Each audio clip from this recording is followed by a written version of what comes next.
69, offense. He was giving them the business. We play Okay, so if Trevor Lawrence isn't either the second or third string quarterback in the fall, I shave my head and you get a henna tattoo? Well, you gotta get a head tattoo. You gotta shave your get a head tattoo. Now we're talking. And get a head tattoo. There's a personal foul on number 99 of the defense. After he tackled the quarterback, he's giving them business down there. That's a 15-yard penalty. And now your host, Jay, Bradley, and Evan. Well, good evening, everyone. AFR now on your radio. Jay Smith, Bradley Kendall, Evan McDowell here to break down college football for you. 60 minutes, guys. We got a lot to talk about, Bradley. Week 8 now in the books. Homecoming is over. Dive right into it after further review. Who is the last coach, and we post this on our social media, can you name the last coach to beat Alabama by 17 or more points? And I'll give you a hint. It's a guy that's in the SEC right now, but it's going to surprise you. We'll get to more of that a little bit later. Yeah, I think the first thing that we really wanted to touch on was possibly the biggest upset of the season. Possibly. I think it absolutely is the biggest upset of the season. Georgia lost the week prior, but Ohio State, they got killed by Purdue. Killed 49-20. I think we need a sound effect for that back there if you can get that. I don't know. Maybe he's got something queued up. That's bullcrap. Yeah, that'll work. Yeah.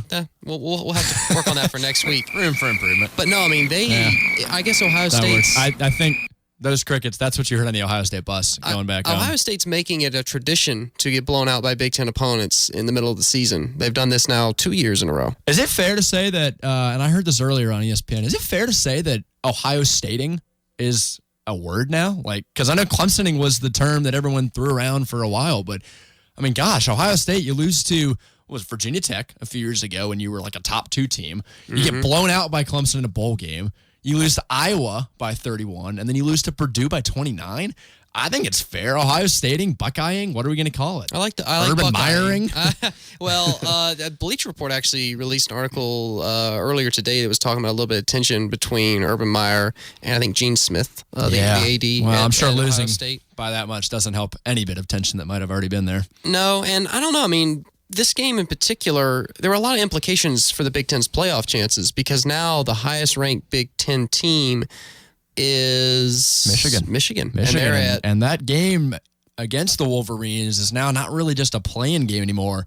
It could be an elimination game for Ohio State. You know, you look at Michigan as probably the only team right now that you could say is playing great football in the Big Ten. Michigan's probably the only team as of right now that I would even consider putting in the playoff. Yeah, I think right now Michigan's a better team than Ohio State. If you match them up right now, I'm taking the Wolverines. It's hard to believe that after a couple weeks ago. I can't believe you're admitting that. But they're playing great. Shea Patterson's looked awesome. Karan Higdon has been a great surprise for them at running back. 6 straight games of over 100 yards. And that defense, Don Brown could easily be the second best defensive coordinator in America right now behind Brent Venables. I really think so. He only let up 94 yards against Michigan State in an entire game this week. So that's incredible. Yeah, for sure. Michigan right now Harbaugh is pushing all the right buttons, and things seem to finally be trending the Wolverines' way. But I don't know, any final takeaways from Ohio State getting thrashed by Purdue? I mean, obviously Purdue came to play. Oh, they came to play. Rondale Moore is one of the blooming stars, you could say, in college football right now. Won me my fantasy game this past weekend, which was great. But the question I kind of had was Dwayne Haskins. I mean, a Heisman Trophy contender, great quarterback, all the talent in the world, but 74 pass attempts?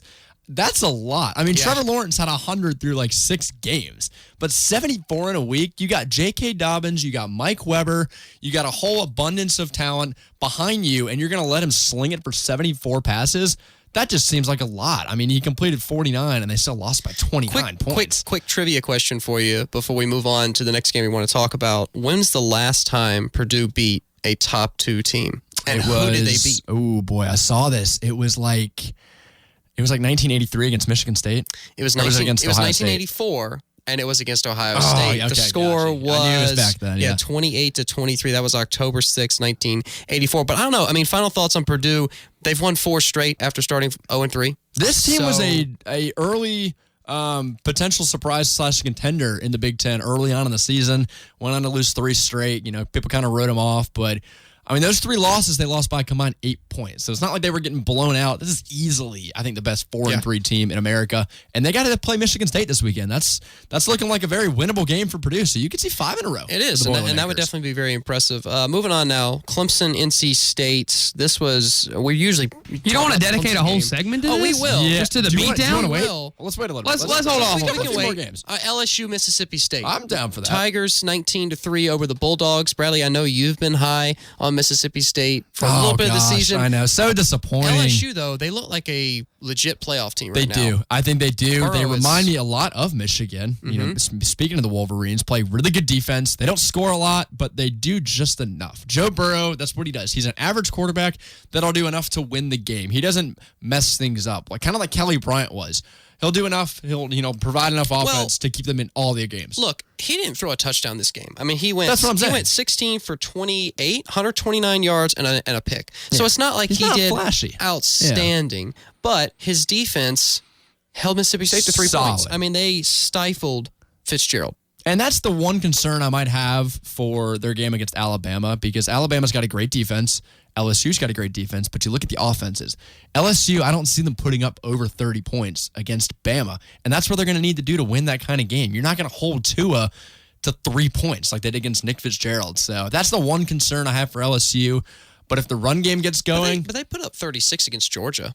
So they have the ability. It's possible. Yeah, that's I think a little bit of an outlier. A lot of that was... Well, that was their marquee win of the season. It was, yes, but that required like 4 turnovers on Georgia's side. Yeah, so if it's fair. strictly offense versus offense, defense, Yeah, only did defense, put up 22 against Auburn, so I understand where you're coming from. LSU is basically you're banking on them scoring about 25-ish a game, which is pretty good. I mean, so far they've got easily the best resume in the country. I think they got 5 top 25 wins, which is just absurd at this point. So LSU's looking good. As the season has gone on and as the Pac-12 has dismembered itself, and now the Big 12's really just, I think, relying on Texas. I don't think Oklahoma has even an outside count shot. Oklahoma No, out completely.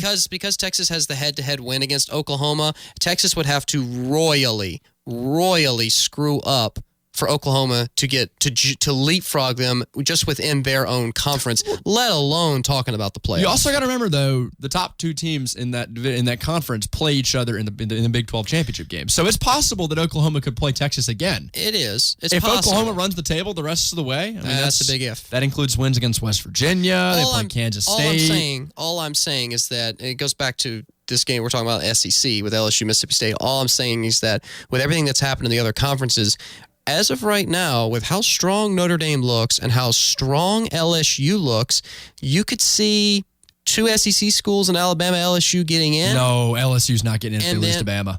They have to beat Alabama. You can agree with this? They have to beat Alabama to get in the playoff. Clemson in for the ACC. You'd only have 2 Power 5 conferences in the playoff. LSU's not getting in with 2 losses. I'm sorry.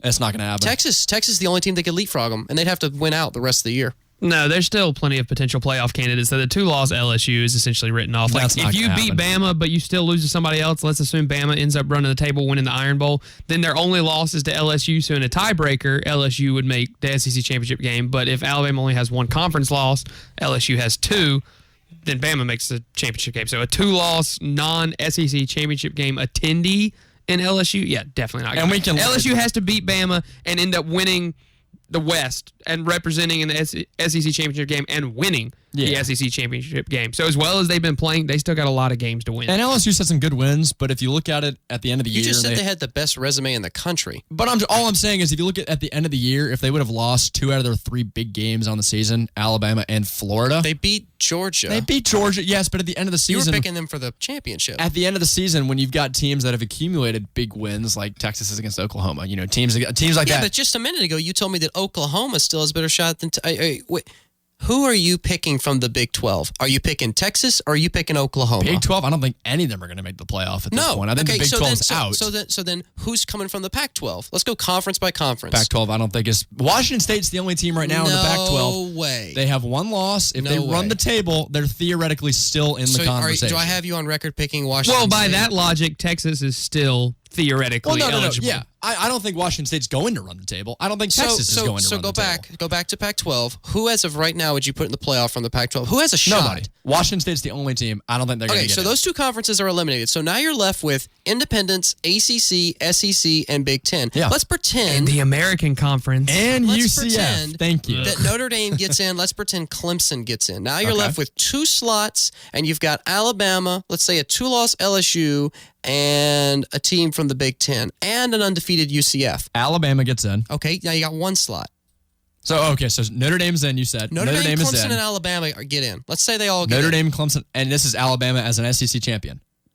It doesn't matter Yes. because the committee has proven in the past Okay, that but It theoretically- does matter because if Georgia wins the SEC championship over an undefeated Bama like last year, I think Bama's it gonna happens get in. again. They both get in. Bama's. So theoretically, Alabama wins the SEC undefeated. Sure. We'll pencil them in. So there's 3 teams in right there. Yep. That 4th team right there, if the Big 12's out, the Pac-12's out, it's going to an SEC school or an American team in UCF. I'm giving it to UCF. Yeah, I'm I telling am. you, right now, as of right now, with the way things have shaken up, 2 Power 5 conferences will be represented in the playoff because of how strong Notre Dame looks and because of the fact that LSU could potentially beat Alabama or UCF could finally get some and credit why are people- and get put up in the top Why 4. are people saying UCF's completely out of this conversation here? They have every bit of chance as some I of the don't other teams to understand why get they're in. behind teams like Florida. And if Notre Dame wasn't even in this conversation, UCF would be almost a guarantee to make the playoff if they go undefeated. Absolutely. Yeah, so I think right now UCF is easily a top 6 team. I think I'm going to keep them there until they lose a game. And if they don't lose a game, they're in the playoff. They're not going. You and I both know this, okay?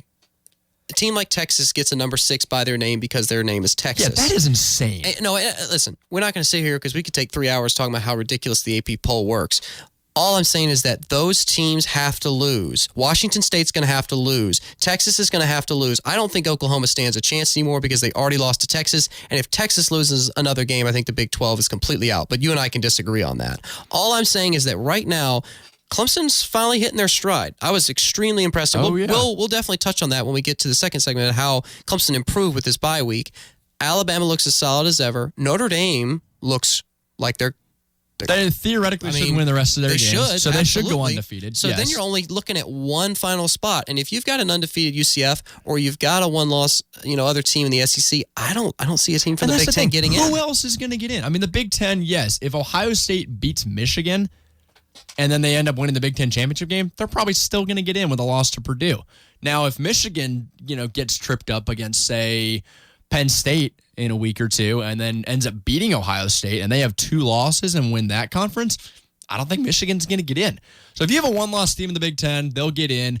But if not, that door is wide open for UCF to get in. It is, and I understand why you're saying that, but at the same time, you still have to remember that there are teams like Oklahoma, Georgia, Texas, and Michigan with the brand recognition that are going to, for the time being, with only a singular loss, stay above an undefeated UCF. Those teams have to lose multiple games for UCF to leave. Right now, UCF is not in the playoff. No. If the season ends today, they would not be in the playoff. They're at 10. Well, the AP poll is kind of a joke, but whatever. First college football playoff rankings come out, was it next I think week? it's next after? week, and we need it desperately. Because why in the world is Texas higher than Florida? This is the debate I've been having the last 2 days. How in the world are you going to rate a team like Texas has a top 10 win, as does Florida, that lost to Maryland?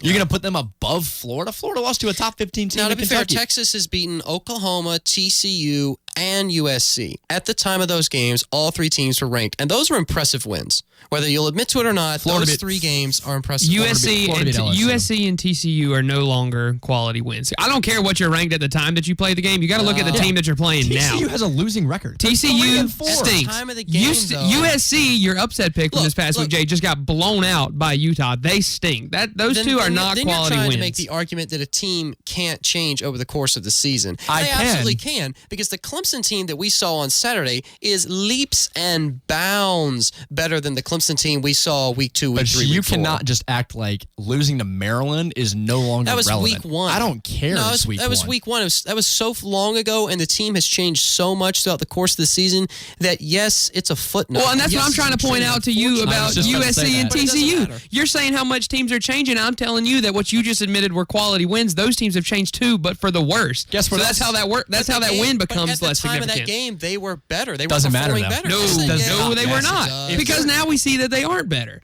You might think that they're better, but you, A, have admitted how stupid the AP poll is, so you're going to think they're better based on their ranking. If you don't trust the AP poll, why are you trusting a higher ranking? And B, if a team can change, and that team can change for the worse, then obviously that team wasn't that good to start with. So that's why I'm saying that of the quality wins you just listed for Texas, I think it was, TCU and USC, those don't count as So the quality Oklahoma wins. game means nothing? It does, but this all goes back to the Florida State thing we had with last year, where Alabama played them as Florida State was the number 3 team in the country, and then Florida State was like 6-6 the rest of the year. That's not a top 3 win at the end of the season. Come on, it's not. But with the talent that Florida State had at the time of that game, it was arguable that they were. And that's ridiculous. No. That's ridiculous to ignore. Are you Because gonna say- Francois he absolutely could have led Florida State to an ACC title and possibly a playoff berth. You cannot tell me that Francois did not affect the rest of their But season. you can't also tell me that Miami is a top 10 win for LSU this season, or Auburn's a top 10 win after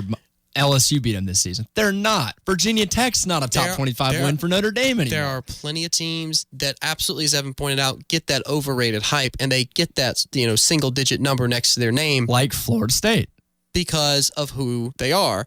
But at the same time, you have to look at the games and factor in at least a little bit when they're played. Oh, because okay. a week 1 game, your team is not going to be in mid-season form. If Clemson had played NC State week 1, the outcome could have been completely different than it was on Saturday. And I agree with that aspect of your argument that because of that, in my top 6, I have Michigan over Notre Dame.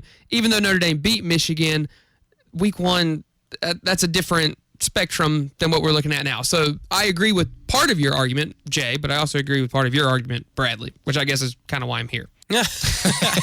You're here to mediate, right? Yeah. Well, we got a couple more minutes. Do you want to talk about Washington State and Oregon? Or I do. I actually have, real quick, before we get to that game, blind resumes. This is something that we've talked about doing the last couple Are we weeks. waiting a segment to do this, or are we going to do it now? We can wait if you want. Do you want to talk about Washington State We'll first? talk about Washington State, Oregon. Okay, we'll talk about Washington State, Oregon. Then we can do the resumes when we come back from break. Oregon, Herbert, what happened?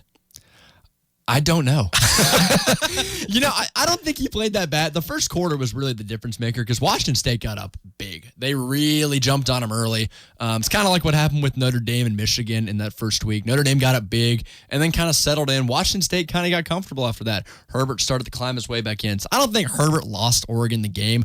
Washington State just had a lot more going for them off the field. They had the emotion of game day. They had the emotion. Pullman was ridiculous during that game. Gardner Minshew, Washington State's quarterback, went off. He has the best mustache and best arm right now, you could argue, in the country. Yeah, 4 touchdowns. He did throw 2 interceptions, but he went 39-51, 323 yards.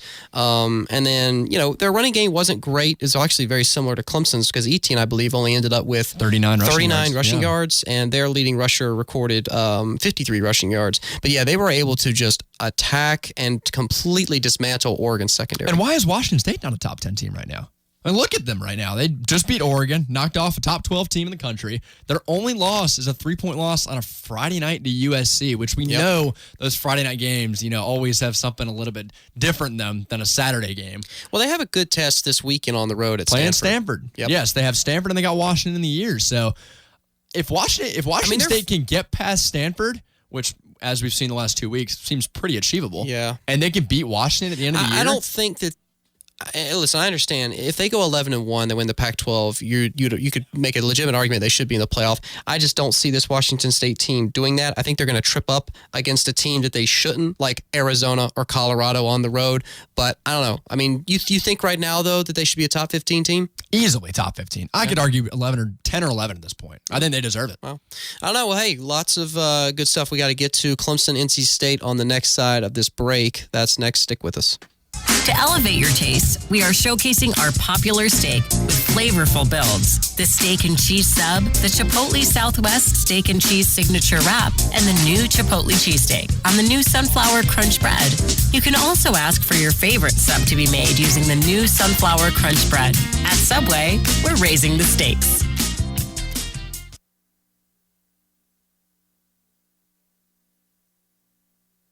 Trucks cost less than Travelers Rest at George Coleman Ford. The award-winning George Coleman Ford is offering 2018 F-150s as low as $23,999. You heard me correct. Some new F-150s as low as $23,999. Plus, never any document fees at George Coleman Ford. Trucks do cost less than Travelers Rest. 4 generations doing business right.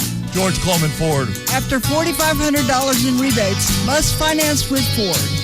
125 of the bid now, but to give 30,000. Mark your calendar. On October 27th, we'll be offering 15 land tracts from 2 to 31 acres, and you can buy all or part. Beautiful wooded tracts with creeks, lots of road frontage, and less than 5 miles to downtown Anderson. Ideal for development, recreation, or private estates, and at least 50 acres will be sold to the highest bidder above $2,000 per acre. Visit our website for full details. Call Leonardi Bracken Real Estate at 233-7655 or visit CHOOSEChooseauction.com. Load it, haul it, dump it, mow it. Get equipped for anything with a John Deere 3025E compact tractor from Ag Pro. It's equipped with a low price of $139 per bump, and we have all the attachments you'll ever need. Request a quote at agproco.com. Offer ends 10/26/18. Subject to approved installment credit with John Deere Financial. 20% down payment required and some restrictions apply. See dealer for details. Do you have a love-hate relationship with your credit card? You love the freedom and convenience the credit card gives you, but you hate the high interest rates? And let's face it, they're high. 17, 18, even 20% APR? That's pretty outrageous. But with Lightstream's credit card consolidation loan, rather than throwing your money away on high interest payments, you can get a much lower rate, as low as 6.14% APR with AutoPay. And today, if you want an even lower rate, apply at lightstream.com/radio for a special discount. Plus, with Lightstream, your rate is fixed, so as rates continue to rise, your rates won't budge. They'll stay low. You can get a loan from $5,000 to $100,000, which means you can pay off your credit card and start paying an interest rate you can really love, thanks to Lightstream. Ready to start saving? Apply now at lightstream.com/radio. That's right. Get your extra discount by applying today at lightstream.com/radio. That's lightstream.com/radio. Subject to credit approval. Rate includes 0.5% auto pay discount. Terms and conditions apply, and offers are subject to change without notice. Visit lightstream.com/radio for more information. It's R&R Tire Express's Dollar Down Liquidation Sale. Get started on tires you need and the wheels you want for only $1. With R&R's Everyone's Approved 6-month same as cash program. Tires, wheels, installed, then pay them off over 6 months. Don't waste your time shopping around. No other company offers 6 months same as cash. Plus, all in-stock wheel packages must go up to 50% off. And installation roadside assistance absolutely free. It's R&R's Dollar Down Liquidation Sale. Greenville, Spartanburg, Anderson. RNRTires.com. Everybody needs a little R&R. Electric City Signs and Neon. Over 50 years of sign design, fabrication, installation, and maintenance in the upstate. Specializing in neon, plastic, flex face, channel letter, and LED message signs, Electric City Signs is ready to serve you with the highest level of satisfaction. Have questions? No problem. Their experienced team will see your project through inception to installation. Professional sign services at the best price. It's got to be Electric City Signs and Neon. Visit electricitysigns.com or call 225-5351 today. Go Tigers. And now, back to After Further Review.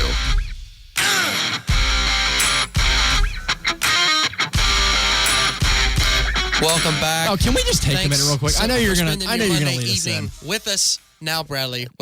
Jay's claiming that LSU is going to beat Bama, and he's like I think it could extremely confident about it. I wouldn't say extremely confident, but I think it's more likely that LSU beats Alabama than Washington State, which was your argument during break, is going to make the playoff. Absolutely not. No chance. LSU is going to get beat by at least 3 touchdowns. So against Alabama. can I go ahead? I and don't get care you- where. This game could be played in the ocean. So you're and I would picking take Bama's Alabama. national champion. No one's going to beat Alabama. Alabama's going to win the national championship. We had callers before in the past that said they're 10 points better than any other team. They're not going to lose. I'm sorry. That was 2 or 3 weeks ago, and even though you may not agree, teams can change throughout and the guess course what? of the season. Alabama can get even better. They which can. is scary. But a team like Clemson, who we want to talk about now, can actually improve as well, and they did significantly against NC State homecoming weekend. Who are your three teams that have the best chance to beat Alabama then, in order? I'd go Clemson 1. Clemson right now, Notre Dame 2. And honestly, probably Michigan. I put Michigan at 3. I'd put Michigan at 3. I know it pains you. I see, the disappointment in your eyes. But see, I have so many Michigan fans that I worked with over the summer that are all like from the Detroit area that just wouldn't shut up about Michigan winning it all this year. Still not as bad as Ohio State fans. I really wanted this conversation to end, but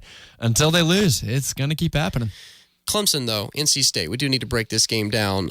I know that I have not been the biggest fan of the Tigers in the past few weeks as y'all have. I mean, I've tried to kind of remove my bias as a student out of it and take into the account that they weren't playing great 60-minute football games. This game, though, against NC State, besides a bit slow offense in the third quarter, there's really nothing to tweak or critique at all. I mean, the defense played phenomenally. The most significant stat from this game, in my opinion, is the fact that Clemson, and I want to get this right, Clemson started 84 players. They started 54 in the first quarter. Alabama They started 22 players. They played 84. Clemson played 84 guys on Saturday. Alabama used 84, and Oklahoma only used 49. Just to give you a little bit of now context. that I look back and think, starting 84 players sounds really dumb. That is highly illegal in college football. But no, I mean, I think it's a testament to the fact that you can put in second and third string guys and still hold a quote-unquote top 20 team at bay. This was the second quarterback that Clemson's beaten this year that I legitimately think can be in the NFL one day. I think Ryan Finley is going to be one of the top quarterbacks taken off the draft board, and Clemson made him look terrible. They completely shut him down. He wasn't terrible. He was just under a lot of pressure, and he was making throws that the Clemson secondary did a great job. They stepped up. I was really fine. They made NC impressed State with them. look terrible then. I just think that Finley just never had opportunities to throw to open guys. The D-line was just overpowering. I think NC State's defensive line was a little bit better than I thought it would be. They obviously shut down Etienne to 39 rushing yards. Still had 3 touchdowns. I don't think that lost him the Heisman. People were saying, he's only got 39 rushing yards this week. The Heisman's over. Listen. Okay, let me just stop you right there. The Heisman is not going to be won by a running back this year, and his name's not going to be Travis Etienne. You can fanboy it all you want. But you can't argue he's the best chance to win He's the best chance as a running back, but there is no chance if you're a running back. It's a quarterback award this year. It's a 2 award. Come on. It's a 2 award. But yeah, back to Clemson. I think this was the week we really saw their passing game open up. This was Trevor's first 300-plus yard passing game of his career. Yeah, Rookie of the Week honors for the ACC. Which was great to see. You saw them attack the outside a lot, which was awesome to see because, Trevor's got the arm strength and utilizing those little comebackers on the outsides with their quick wide receivers. That was great to see. We didn't see the bubble screens. We did Jay not. was alluding to. I wonder why. Even if you had the bubble screens, I think it still would have been just as effective. The outside, we opened up a lot. Yes. So that was great. And, if you're going to beat a team like Alabama, you got to be able to pass the ball. And Clemson did that efficiently. You do, although I do want to highlight the fact that Etienne didn't have a stellar day. I mean, only 39 yards, as we mentioned previously in the show, on 15 carries. But it didn't, in this particular case, it didn't matter. However, against a team like Alabama, or in the playoff, you're going to need to be able to throw and run the ball. Come on, Bradley. Clemson is one of the most balanced teams in the country. You can't argue that. Clemson showed against Wake, 471 rushing yards. They can run the ball. Wake Forest is a high school team. Do not bring up Wake Forest. They showed against NC State. They can throw the ball. They can do it both ways. They chose to focus on the passing game a little bit more this game. Only critique of this game is that I wish they had been a little bit more balanced, but I understand what you're saying. They've shown that they can do it. It's a work in progress. We won 41-7. That's all I really care You about. want balance. How about for play calling? We got 48 pass plays, 32 rushing plays. That's balanced play calling. Yes, the only difference is NC State's defensive line. So if you're going to critique this game, critique our running backs for either not hitting the gaps or critique the offensive line for maybe not run blocking it as well as they pass block. I mean, but the fact that NC State held Travis Etienne, Lynn J. Dixon, and Tavian Feaster, who just a couple of weeks ago, or Adam Choice, I should say, the three of them all rushed for over 100 yards in a game. The fact that NC State held this team to less than 100 yards rushing, if I'm a Wolfpack fan or a Wolfpack coach or a Wolfpack player and I'm looking to take a positive out of this game, that's an insanely huge positive to take out of this game. To hold this team that has been so good on the ground this year to under 100 yards, that cannot be understated how how good that was for NC State and how much better it should have been from a Clemson perspective. And against a team like Alabama, who's going to shut the run down because they're known to have great defensive lines, Bama's secondary is not as great as it has been in years past. You got to throw the ball, and Clemson proved they could do that. They could, yeah. I mean, their secondary, Clemson's secondary, rather, played a lot better this game. Really impressed with their performance. But we want to get to Roger. He is on the phone lines with us from Anderson. How you doing this evening, Roger? Hey, guys. Hey, thanks for taking my call, and I appreciate y'all's show, man. It's really cool, especially we are, into the real meat and potatoes of the college football season. We just had a great weekend. We've had so many really great ones so far, but we got 5 weeks ahead of us, and every weekend is going to have ramifications about who the Final Four is going to be. And I'm a Michigan fan. I'm gonna get that out there. I just got to put that out there. Well, I've always pulled for them. I don't know why. I grew up my whole life in South Carolina, but I pull for the Tigers too. But I do pull for Michigan, and I was very pretty satisfied with the victory. We could have done a little bit more on offense, but in a rivalry game against little brother, it's going to be okay to get out of there with a win. It's on the road. I mean, so I wasn't too displeased, but the offense is coming along. Patterson is playing better. But anyway, I wanted to say something about I watched Ohio State they got thumped by Purdue. And within minutes, it was Olympic sprinter speed. ESPN had the spin team out there saying, well, Ohio State controls their own destiny. They've got a 42% chance to win to make the Final Four playoffs, basically.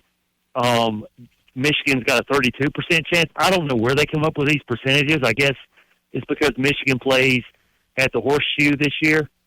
But it really helps if you're Ohio State when you have a spin team at ESPN, when you lose a game as bad as you did to a team like Purdue. And you can just have Alabama didn't lose games like that. I wish they did. I'd love to see Alabama lose by 3 touchdowns or, my gosh, even 3 points to LSU. But they don't lose like that. No, they really don't. Even Clemson doesn't lose games like that. They don't lose by that margin.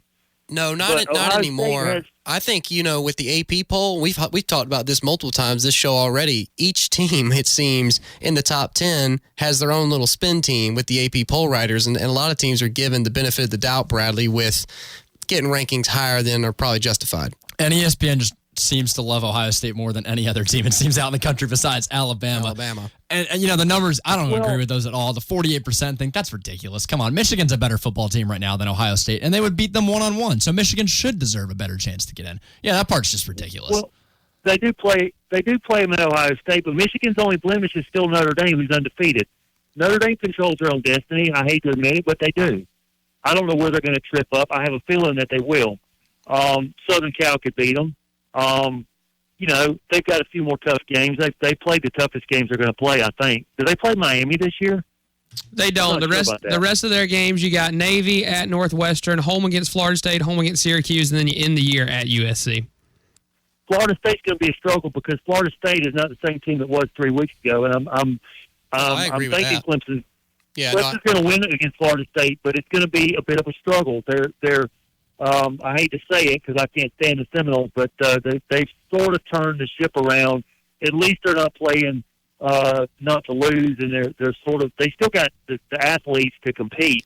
No, I mean it's think Clemson, Florida finds a way State. to win. Yeah, it's Clemson, Florida State. I mean, it's going to be a competitive game. I mean, obviously, we'd love to write it off. I know that, beginning of the season, Bradley, you were kind of writing off Texas A&M, and then that turned into be quite a nail-biter. But no, you can't. Even, I know you mentioned Notre Dame possibly tripping up against USC. It could happen. It's a rivalry game. Anything can happen in a rivalry game, whether it's Michigan, Ohio State, Michigan State, anything can happen, especially with college football. But and what you hate to see as a Michigan fan is Ohio State, they do still control their own destiny, sadly enough. I mean, a team like Georgia last year that gets blown out by Auburn by 30 points can still run the table the rest of the year and make the national championship. So Ohio State can very well regroup and make the national championship. How does Ohio – Georgia has one loss, right? Georgia's only lost one game. Yes, they're 6-1. okay, they didn't get beat as bad by LSU, which is a much better team than Purdue beat Ohio State. If Georgia, and I think Georgia's going to have a struggle with Florida at the cocktail party. I don't know if I can still say that in America. It's the cocktail party, folks. It's in Jacksonville. Okay. It'd be a very interesting game. I'm sort of leaning Florida because I've seen Florida 3 times this year, and they're fast. They play defense, and I think Georgia is sort of in a. I just don't know what they are right now. I don't know what confidence level they have. I just don't trust their situation right now. I think I expect Florida to win by 3. But anyway, I don't see why Georgia is in a worse position than Ohio State, but that seems to be the consensus, just because the fact is they're in a worse position because if they win the East, beat Florida and win the East, which most likely that will happen, they're going to have to play Alabama. So they're being penalized, unlike Ohio State, which if they beat Michigan and play the Big Ten championship, they're going to have to play a cupcake from the other division. Yep. It's not the same game.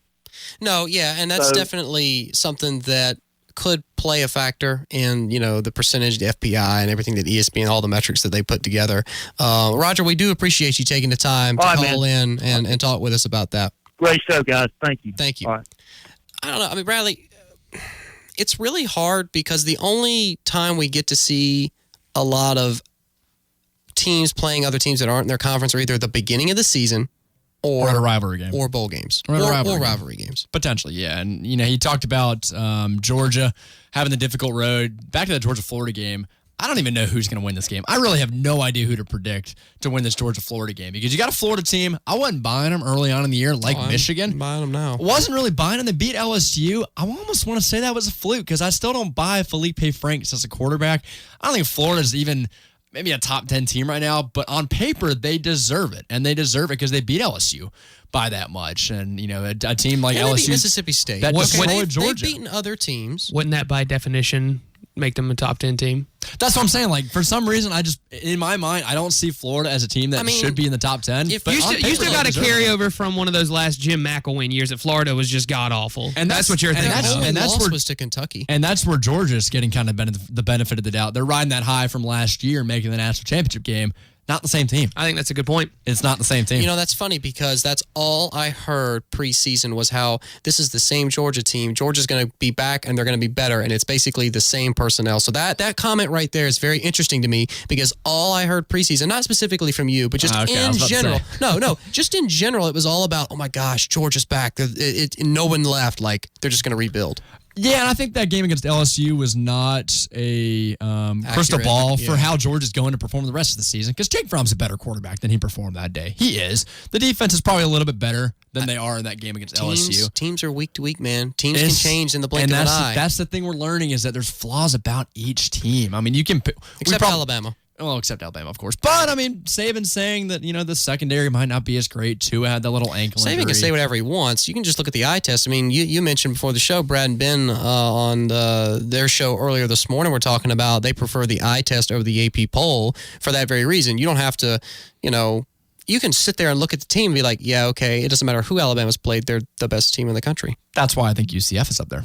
I watched them play. Outside that Memphis game, I watched them play, and I really think this team could compete. I really do. There's flaws in that argument because you do have to factor in who they play. You do a little bit, yes, that is true. Like, and going back to who they play, I want to talk about those blind resumes real quick before we get off to the commercial break here.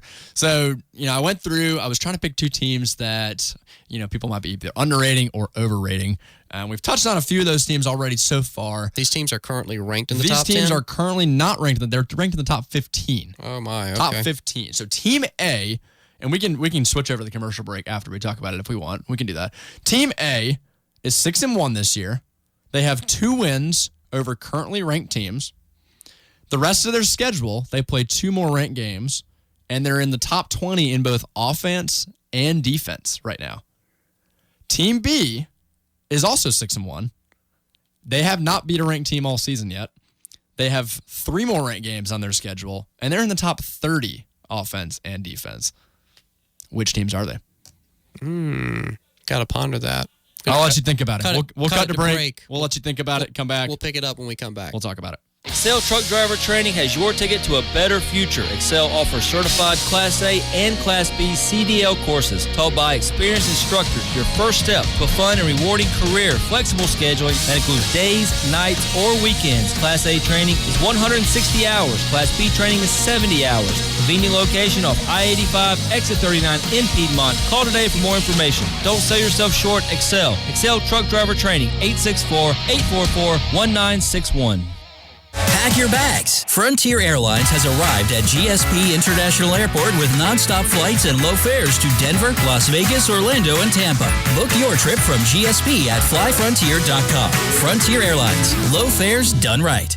Do you have a love-hate relationship with your credit card? You love the freedom and convenience the credit card gives you, but you hate the high interest rates? And let's face it, they're high. 17, 18, even 20% APR? That's pretty outrageous. But with Lightstream's credit card consolidation loan, rather than throwing your money away on high interest payments, you can get a much lower rate, as low as 6.14% APR with AutoPay. And today, if you want an even lower rate, apply at lightstream.com/radio for a special discount. Plus, with Lightstream, your rate is fixed. So as rates continue to rise, your rates won't budge. They'll stay low. You can get a loan from $5,000 to $100,000, which means you can pay off your credit card and start paying an interest rate you can really love, thanks to Lightstream. Ready to start saving? Apply now at lightstream.com/radio.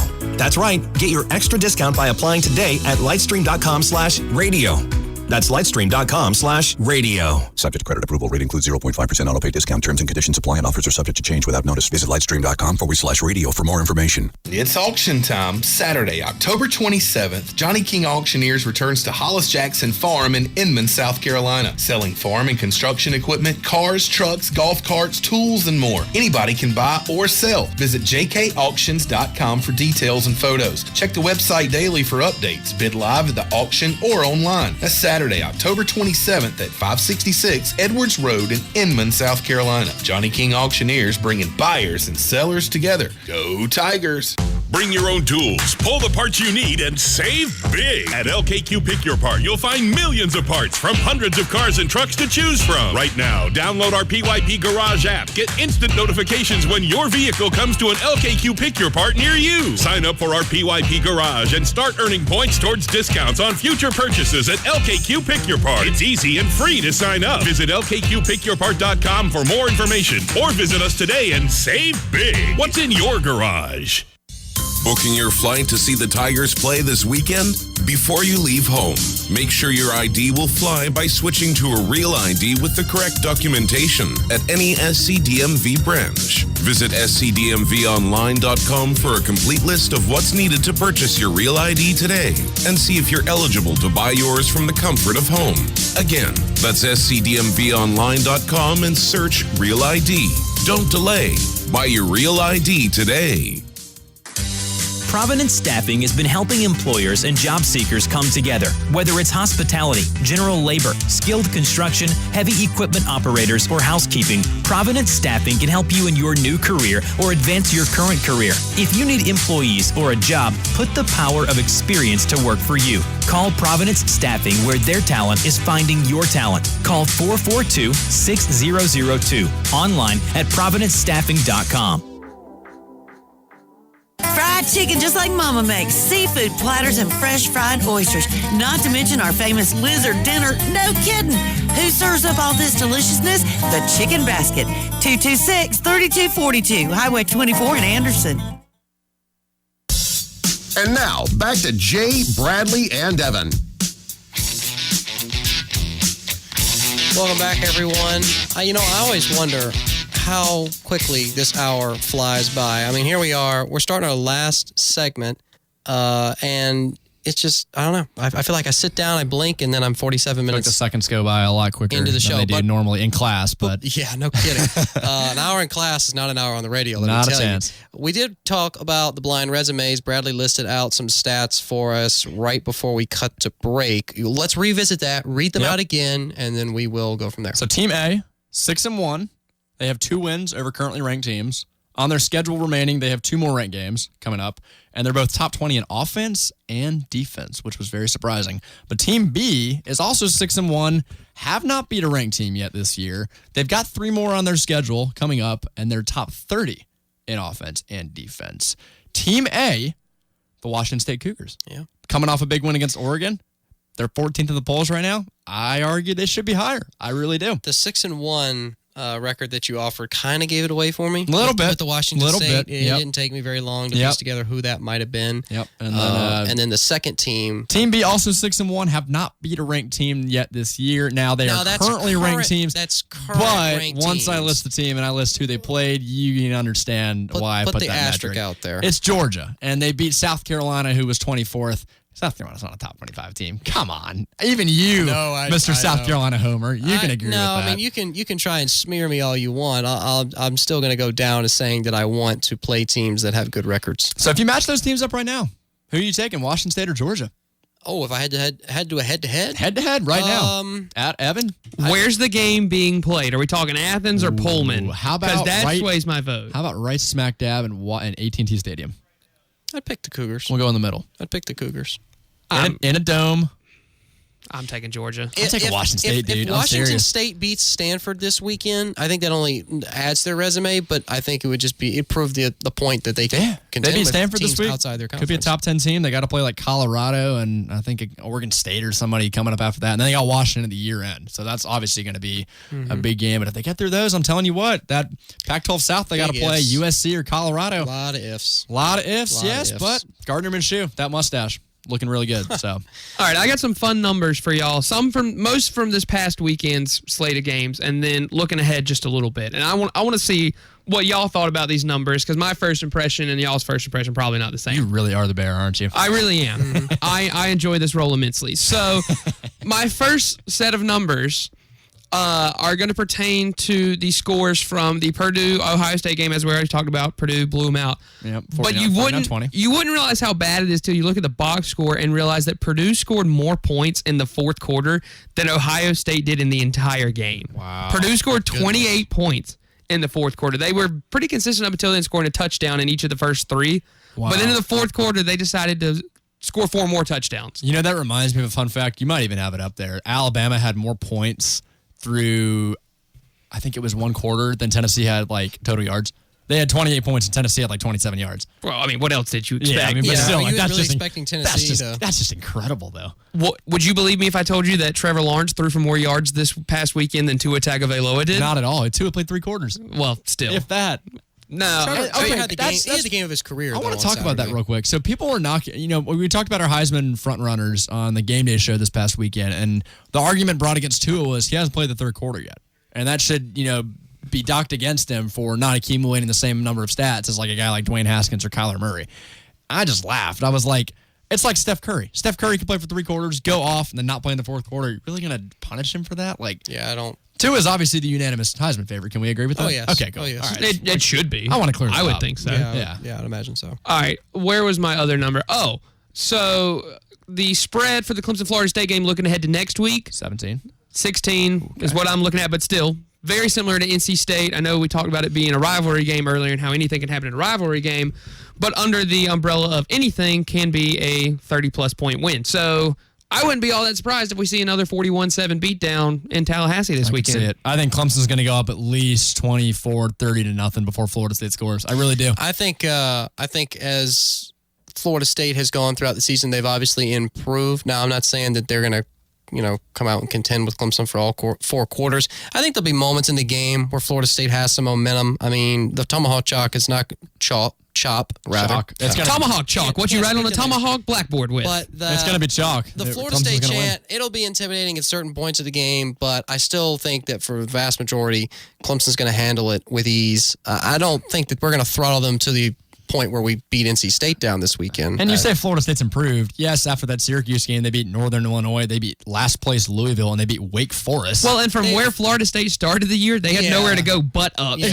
So you can say they improved, and that's still not saying much. If you're going to match up the worst O-line, arguably in America, against the best D-line in America, that's a recipe for Clemson disaster. plays the same caliber and the same consistency throughout the game like they played against NC State, then they're absolutely going to throttle FSU. This game's not going to be close. I'm sorry. 17 points. I'll take that in a heartbeat. Well, here, along this same vein, since we're going to, I guess, go ahead and talk about this game anyway, since we're on it, this might be my favorite set of numbers out of the ones I just threw at you. So on this website, it's got listed the leading passing yard, rushing yard, and receiving yard leaders for each of the teams in this matchup. I'm looking at the rushing yard leaders. Obviously, Travis Etienne, Clemson's rushing leader with 800 yards, and obviously Cam Akers, Florida State's leading rusher with 460 yards. Now, that gap is not nearly as notable as the gap in the number of carries that each of them have had. So Travis Etienne has almost twice as many rushing yards as Cam Akers with 2 fewer carries. Cam Akers with 101 carries on the year. Travis Etienne, 98. I did bad math. That's 3 fewer carries. But still, the fact that they have almost the same number of carries, Travis Etienne was slightly fewer, and he has almost twice as many rushing yards, I think speaks volumes of how well Clemson has developed their rushing game. No, I can't do math like that quickly, but what's the yards per carry between the two? Because that'll tell the real story. I can't do math quickly either. Does it say it on there? It doesn't list yards per carry? Put him on the spot. Hold on, I know I'll get the calculator. Travis has got like 7.8. While Evan's calculating, Bradley, top 6, who are they? Top 6? I wanted to list out one more real quick stat before we Travis is averaging 8.1 yards a carry, and Cam Akers, it's going to be about 3.7. 460 divided by 101. That's like 4.6. That's not good. That's not terrible. No, not good. One quick stat I wanted to throw out, and you talked about the carries and rushing yards. FSU played Wake this past weekend. Guess how many rushing attempts Wake Forest had? Is it plus 50? Is it 51 rushing attempts? Oh, I was close. And they only had 94 rushing yards. They couldn't even eclipse 100 yards rushing with 50 rushing attempts. So I think you could argue. Are you giving credit to FSU's defense? You could argue some running backs could do that backwards and get more rushing yards than Wake Forest. Are you crawl that far? Yeah, exactly. So you are giving them credit? Yeah, against Wake, but like. But that's the same team that you said Clemson looked really good against. Well, okay, yeah, but that was only because you were saying that Clemson didn't look good, so I just wanted to prove you wrong. Call it in his own trap. Top 6, anyway. Something we can actually agree on here. Yes. Alabama number 1. That's a clear, definite one. I got Clemson 2. They're playing like the second best team in the country right now. Number 3, I've got Notre Dame for the time being. I want to see how they bounce back after that Pitt game. I'm really interested. They play Navy, who's 2-5. Then they got to play Northwestern, so some tricky games. Navy's a tricky game. Navy's a tricky game. 4, I've got LSU based on the wins they've had this season. I know some of them don't look as good, but I can't wait to see that top 4 matchup between Alabama and LSU. 5, Michigan. I hate to say it. I wanted to put UCF, but kills you. 2 top 25 wins. The Wisconsin game I thought was a little bit of a fluke, but you beat Michigan State, who I thought was a pretty decent team on the road as they did. I got to put Michigan at 5. UCF, I got at 6, but Florida's not far behind. I tell you what, at 7, I really think the Gators deserve a lot more recognition than they receive. So I think 4, 5, 6, and 7 are extremely. Didn't you say earlier in the show Florida was borderline not a top 10 team in your opinion? Sure. On paper. You said on paper they were. They said you said on paper they deserve to be a top 10 team. On paper, if you look at their wins that they've had so far and their resume, they probably do deserve to be in the top 7. But if you look at their course of the whole season, I don't think Florida's going to amount. You just said you liked them as a team. Yeah. What do you? How many different personalities do you have here, Kendall? I'm going to have to go back and watch the show and just count how many.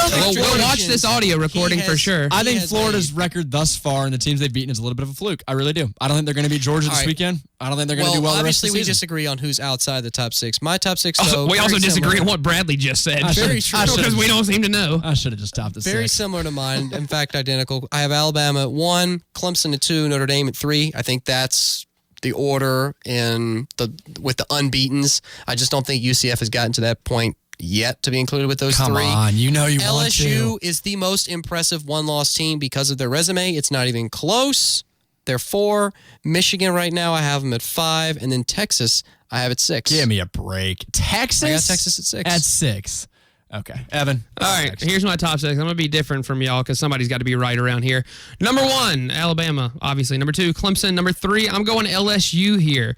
Number 4, Michigan. Number 5, Notre Dame. Number 6, Georgia. I think even though Notre Dame beat Michigan week 1, if you look at the general trends that those teams are on over the past couple weeks, Michigan's playing a heck of a lot better than Notre Dame. But you put Michigan over Notre Dame. No. Listen, but you could also argue Notre Dame. I'm sorry, but I have to throw that out. You could argue Notre Dame's playing better because they had Brandon Wimbush starting that game. Ian Book's in now. That's looking a lot better. I think if you played that game again this week, I think Michigan wins it. I think Michigan's playing better than Notre Dame. No.